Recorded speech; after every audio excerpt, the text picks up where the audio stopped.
Hi, how are you going? Welcome to Extra Healthy-ish, the big sister podcast to Healthy-ish. This podcast from Body and Soul gives you that little bit extra in your day for your mind, body and soul. I'm your host, Felicity Harley. Joining me today is model and former Miss Universe Australia, Olivia Molly Rogers. For some years, Olivia was trapped in an endless cycle of dieting, purging and bulimia, and she became addicted, in her words, to losing weight. Today, she's the author of a new book called Find Your Light, and she shares her strategies for overcoming negative body image thoughts and how she discovered the importance of finding out who you really are on the inside.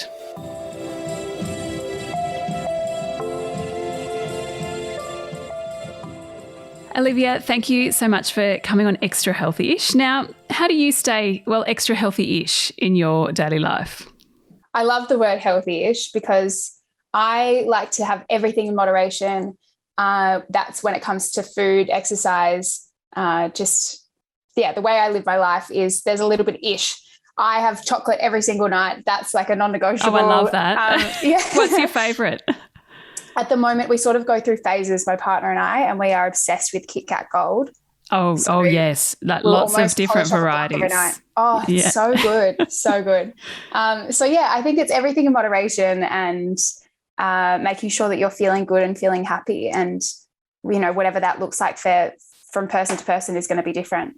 Yeah. Now let's talk about what makes you happy, I suppose, and how you've worked your way through to that point. I mean, in your book, you talk openly and honestly about your struggles with an eating disorder during your modelling days.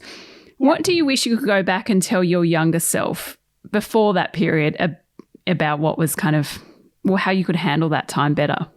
Yeah, I think the biggest piece of advice I would have for my younger self, and I would have for younger people now, is that no job, person, or opportunity is worth risking your mental or physical well-being at all. And that's what I was doing. I was risking my life essentially for an opportunity and to be successful, because I was told that if I lost enough weight and I looked a certain way, then I would be successful. I wish that I knew that, because it's just not worth it. Nothing like that is worth jeopardizing your well-being. Now, actually, you talk in your book about coming to a point where you were in Sydney, you were modelling, and you had a conversation with your mum, and she just said you can come home. Can you tell us about that point? Because I think it's easier sometimes to say, I think a lot of us could identify with the fact of sacrificing something for our job, but at what point do you make the call and go, okay, that's enough? I think because I was so unwell. I knew that I was mentally not well. I knew that my thoughts around food and exercise were obsessive, and it was consuming me. It was all I could think about, and how I was going to get through each day with what I was doing to maintain the weight that I was maintaining for modelling. And I became really sick physically too. I had constant UTIs. I ended up with a kidney infection, and I felt like I was going to die. I honestly have never been so sick in my life. And at that point, I was like, what am I doing? I'm not getting any joy, any slither of joy out of this. I remember being on a photo shoot that I should have been really happy to be on, because it was something that I'd worked towards, but I was on set miserable, freezing cold, so unhappy, so tired. And I thought, well, this is supposed to be what I'm enjoying. This is what I'm doing it for, but I'm not getting anything positive out of this. So I think that was the point where I really realized that I needed to stop. And when Mum said, you can come home, I was like, oh, thank God. It was kind of like I needed permission or someone else to tell me that enough is enough, And just quickly back to that shoot, that was when you were in Sydney and you were modelling. How old were you at this stage? I was 19. Okay. So young but you almost needed someone to go, okay, you've had it, it's okay to feel like this and not succeed. I think that's also the lovely thing you talk about in your book, is that acknowledging that, sometimes we have goals and we strive to hit them, but we might not. Yeah, and that's okay. I think I am a perfectionist for sure, and I've probably eased off on it a bit over the years because I've realised after situations like this one that you don't have to be the best at everything, and it's not possible to be the best at everything. It's okay to fail at some things, and not everything's going to work out, and that's also okay. I think one door closes, another door opens, and it always leads to something else. I mean, I wouldn't have written this book if I hadn't gone through that experience. So there's always something that can come from these moments in time. But yeah, I think I was lucky that I had mum to tell me that, but I kind of wish that I'd realized on my own that I didn't have to keep going, because it was just all too much. But sometimes mums, that's what mums are there for, right? Oh, to yank us out of those situations. Yeah, absolutely. They just Very know. lucky. Yeah. So how did you, I suppose, learn and overcome, that sense of your self-worth being tied to your weight, which obviously you felt modelling because you so how did you kind of be okay that your self-worth was about you and you as a person as opposed to the number on the scales? Yeah, that's a really good question. It was hard, I think, because I had tied these hopes and dreams to my weight and to, modelling. And I'd sort of pictured myself in the modelling space because my agency had told me that I could achieve these great things, in quotation marks, because what's so great about being skinny enough to make some money overseas? Like, it's not that great in hindsight. So yeah, it was hard, but I went back to uni. I think it was removing myself from the situation at the time and taking myself away from modelling that really helped. And yeah, I studied speech pathology, and it was such a fulfilling and challenging degree that required a lot of my brain and a lot more of me than my looks. It had nothing to do with how I looked. Like, the people that I studied with couldn't care less about how I looked.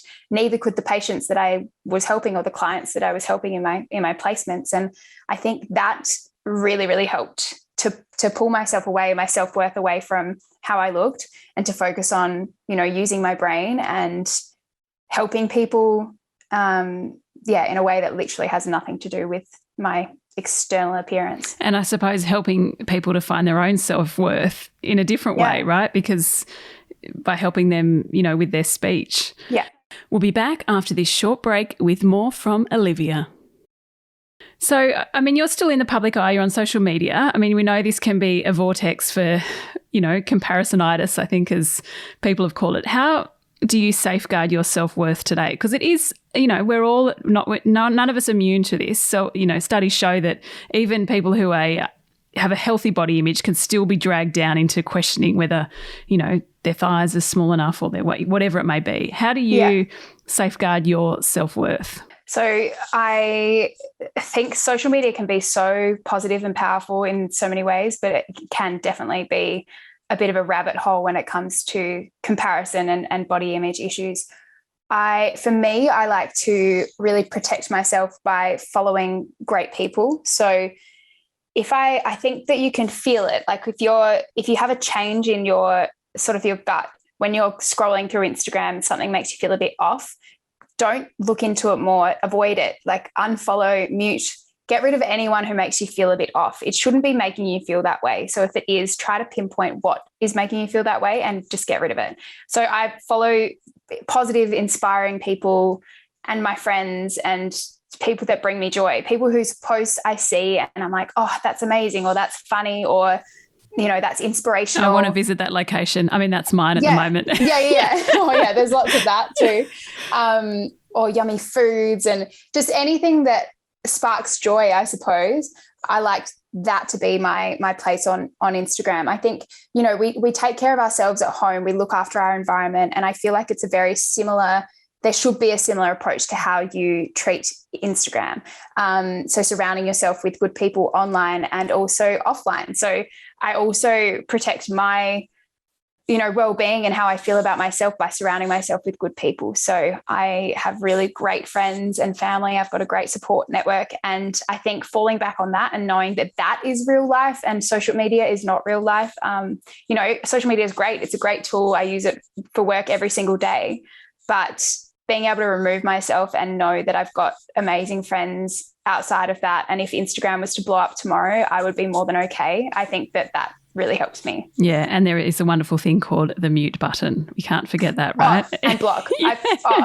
I never used to use block as much as I do, or I have lately. This year, I think I've blocked more people than I have over the years of being on Instagram, and it is quite liberating. Yeah, empowering. So what about some coping strategies? What strategies do you use if you are having negative thoughts about your body around food? I mean, having been through what you've been through, share some of those with us.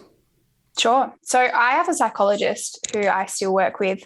At the moment, I probably see her once every 6 weeks or so. We've been having online sessions since COVID, which is actually really nice because I can just sit in my room in my PJs and talk to her. Yeah. But she's wonderful. I also have a Reiki healer / heart coach, which sounds a bit woo-woo, but she's basically just like another person who supports me, and she's fantastic. So that's my first tip. It's to talk to someone who is a professional and who is trained in talking about this kind of thing. If you do think that you are really struggling with it, I can't give that professional advice. But then in addition to that, I suggest following people online who do talk about body image. I find that really helps because you know that you're not alone. So if you're having one of those wobbly days where you feel like you don't like what you see in the mirror, you feel a bit uncomfortable, following someone who talks about that stuff can be really helpful. And then I think simple things for me that I find helpful if I'm having a bit of an off day, wearing really comfortable clothes. So feeling comfortable in your body is really important. Doing whatever it is, the little self-care things that help you. So it might be having a bath or sitting with a heat pack. I find that being really warm and cozy really helps. Watching something comforting or funny on TV or listening to a funny podcast, just trying to sort of switch off from whatever it is that's making you feel that way. If you need to not go, like say you've got plans with a friend and you don't feel up to it, then just don't do it. Just do what you need to do to look after yourself. For me, it's the opposite. I feel like I need to force myself to go out and see people and then I'll feel better. But yeah, whatever it is for you, figuring out what works for you and what makes you feel better and then doing that. There's nothing like a good catch up with friends to walk away feeling energized, right? Yeah, absolutely. So they've got to be good friends. They've got to be, the friends that give you good energy. Yeah, absolutely. Now, how do you think we can get better at changing the conversation about weight loss, moving it on to health? How can we do this? Oh, this is such a big one that I could talk about for hours. I get really frustrated by the talk, the language used around weight online because it's still so backwards. There's still so much importance placed on how we look and how much we weigh. People ask me all the time, how tall are you? How much do you weigh? It's just completely irrelevant. But I know that that's not their fault. It's diet culture. And right. So people still ask you that. Yeah. Like, what do you weigh? Wow. Okay. Yeah. I think these are people who maybe don't know so much about my background. But yeah, people are just really curious. And I know that it's a comparison thing. It usually comes from them wanting to compare themselves. Or maybe it's, they want to see how my clothes would fit on them, that kind of thing. But there's also, I get a lot of messages, if someone has noticed my body's changed in some way, they're like, you look amazing. Have you lost weight? Do you think you've lost weight since you quit alcohol? Do you think that running, because I'm training for this marathon, do you think that training has made you lose weight? They still ask a lot of questions around weight. And it really frustrates me because that's something that I've been trying to talk about to stop people doing. So the fact that they still ask me means they must be asking people all the time. And also when I got my eating disorder, it was the constant positive reinforcement from people saying, wow, you look amazing. What are you doing? When I first started losing weight, that really sort of propelled my eating disorder because it was like, oh, okay, well, I must be doing something right then. And I just kept losing weight. So yeah, we really need to shift the importance away from weight. If you think someone looks really great, there are other ways to compliment people. You can compliment their smile, you can compliment their outfit. But I really think that we could move away from that altogether and just talk about how much you love a person or, that their energy brings you joy or something like that, complimenting them as a person rather than their external appearance. Because also if someone's lost weight, it might not be for for good reasons. You know, they might be really stressed, or there might be something really traumatic happening behind the scenes that you don't know about, and that's why they've lost weight. So telling them that they look great is kind of telling them that they didn't look great before.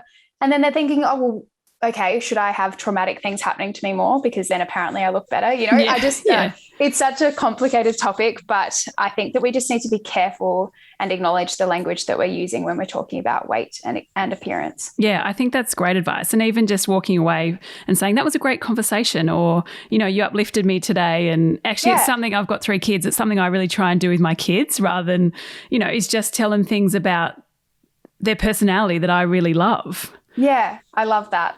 That's such a good idea. Anyway, Olivia, thank you so much for coming on Extra Healthy-ish today.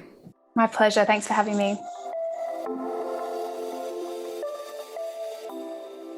I hope this chat with Olivia has inspired you to just check in on your own self and check in on the friends around you, that we're all having, well, constructive conversations around body image, around weight loss, and I thought she had some great tips around that. Now, if this chat has raised any issues with you, or actually anyone you know who needs support for eating disorders or body image issues, please see the Butterfly Foundation at butterfly.org.au. It's a fabulous service offering advice and help either online, via phone or web chat. If you want more from us, remember Extra Healthy-ish, we publish a new episode of this podcast every morning, Monday to Thursday. For more, head to bodyandsoul.com.au or jump on our Instagram or Facebook pages and join the conversation. Thanks again for tuning in. And if you have a moment, we'd be so grateful if you could rate, review and subscribe to this podcast. And until tomorrow, stay extra healthy-ish.